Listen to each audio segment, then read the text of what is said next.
एक व्यक्ति गांव में रहने वाला था और बहुत वैसे गांव में बिना पढ़ा लिखा, पुराने जमाने की बात, मेला देखने गया। वो मेला गांव से थोड़ी दूर पर लगता था, 4-5 किलोमीटर पैदल चल के गया। अब मेले में उसने तरह तरह की चीजें देखी। मेला पहली बार देखा था, बड़ा खुश हो रहा था। गांव का रहने वाला आदमी इतनी देर में घूमते हुए गया तो एक जगह उसने एक शीशा देखा, दर्पण, ऐसा आदमकद शीशा जो उसने देखा तो शीशे में उसने स्वयं को देखा। अब वो ये नहीं समझ पावे कि हम ही हैं। और शीशे में जैसे ही इसने देखा तो ये मुस्कुराया और हाथ जोड़ के बोला, भैया राम राम। तो उधर से भी मुस्कुराहट दिखी, भैया राम राम। इसने कहा, वाह वाह, बड़े अच्छे भाई साहब हैं, पहली बार मिलने में भी इतने प्रेम से। अब ये कहे, और भैया सब ठीक है? तो वो भी ऐसे कहे। बस दुकानदार से बोला, ये भाई साहब कितने के दिए?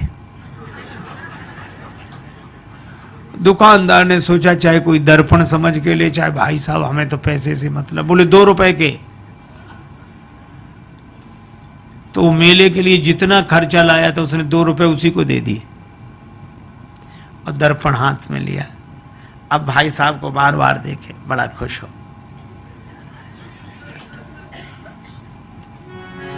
कृषक एक सीसा ले घर आयो, कृषक एक सीसा ले घर आयो, अपनों सो प्रिय साथी पाके हेरी हेरी हर सायो। कृषक एक सीसा ले घर आयो, कृषक एक सीसा ले घर आयो।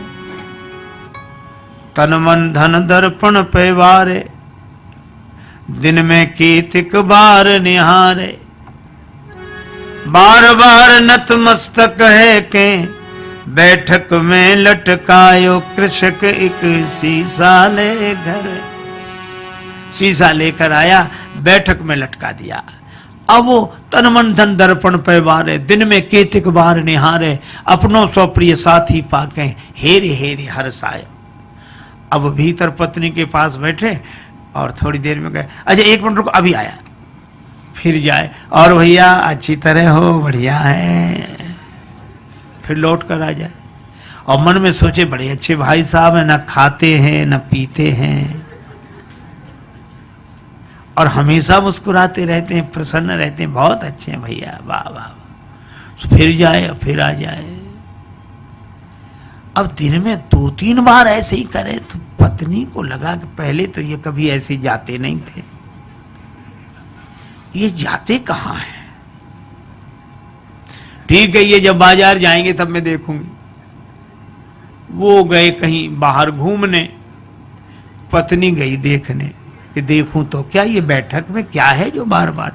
अब पत्नी गई तो वहां तो शीशा था और शीशे में जो पत्नी ने देखा तो उसे अपनी शक्ल दिखी। पत्नी बड़ी नाराज, अब मैं समझ गई, इसी की वजह से आता है। अब इसने मुक्का ताना, दांत कट गए, तू तू, तो उधर से भी मुक्का ताना, दांत कट गए। बस संभ्रम चली आई घरवारी, सन्मुख सुंदर नारी निहारी। आए गई है सौत हमारी, क्रोध हृदय में छायो। कृषक एक शीशा ले घर आए। अब उसको बड़ा क्रोध हमारी सौत को ले आया है, इसी की वजह से आता है। और बस भाग पड़ी, बस मैं न रहूंगी, विष खेहूं या डूब मरूंगी। विष खा लूंगी, मर जाऊंगी, कुएं में गिर जाऊंगी, बस रहूंगी नहीं, मैं तो अभी जाती हूं चाहे जो कुछ हो जाए। और रोना शुरू किया तो धाई सास बहू रानी ने कैसो रुदन मचायो। कृषक एक शीशा ले घर आए। उसकी सास दौड़ी, क्या हुआ बेटी, क्यों रो रही है, बहू क्यों रो रही है? बहू बोली, अपने बेटे की करतूत देखो, बैठक में किसको लाकर बिठाया, और मैं तो रहूंगी नहीं, चली जाऊंगी। और सास बोली नहीं मैं देखती हूँ मैं देखती हूँ। अब सास गई और सास ने बैठक में जाके जो दर्पण देखा तो उसे बुढ़िया दिखाई पड़ी। दिखेगी तो सास क्या बोली, अच्छा आप भाई राम राम।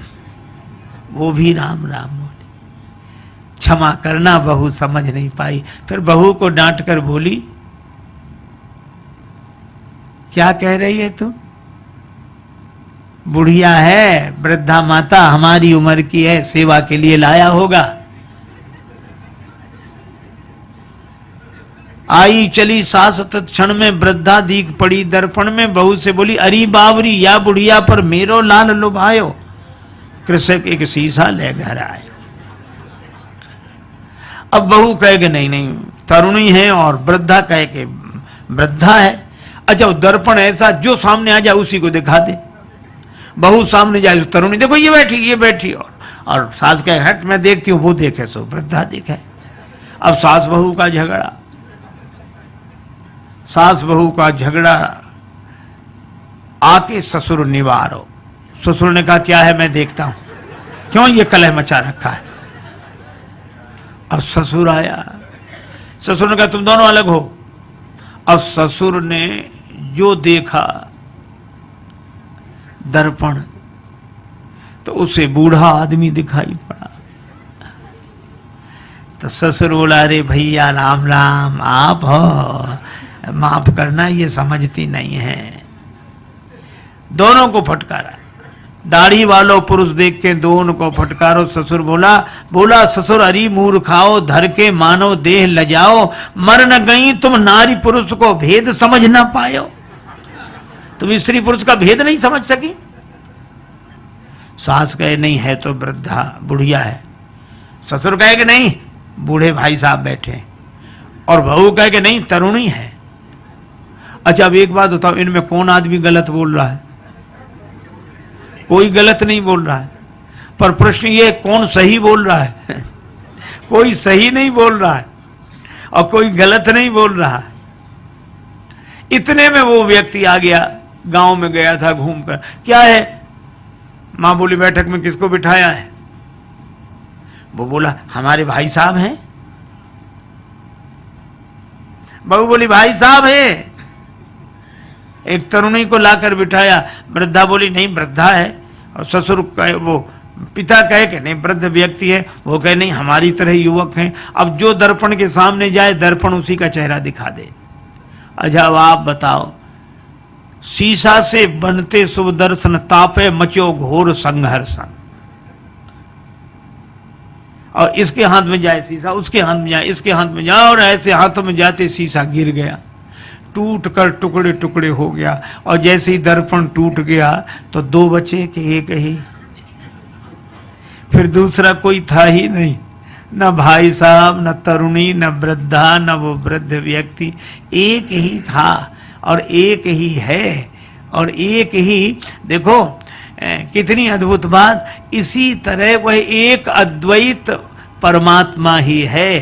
प्रेम में वह अनन्यता में एक होकर रहता है, ज्ञान में वह अद्वैत में एक होकर रहता है। ये तो माया के दर्पण के कारण द्वैत की अनुभूति हमें होती है, और हम अपने ही उस चेहरे को एक में दो देख लेते हैं, भाई साहब और ये और वो, सब सारा संसार बन जाता है। लेकिन एक आदमी की अंगूठी खो गई, बड़ा परेशान। एक महात्मा मिले, महाराज मेरी अंगूठी खो गई, आप तो सर्वज्ञ हैं, सब जानते हैं, तो बताएं मेरी अंगूठी कहाँ है, बड़ी कृपा होगी। महात्मा बोले मैं बता दूंगा। तो बताओ महाराज कहाँ रह गई? कुर्ते की जेब में है, तकिए के नीचे है, कि मकान में रह गई, कहाँ रह गई? अंगूठी मिल नहीं रही। महात्मा बोले अंगूठी कहीं भी हो, पर जहां भी होगी सोने में ही होगी। अंगूठी सोने से अलग हो ही नहीं सकती है?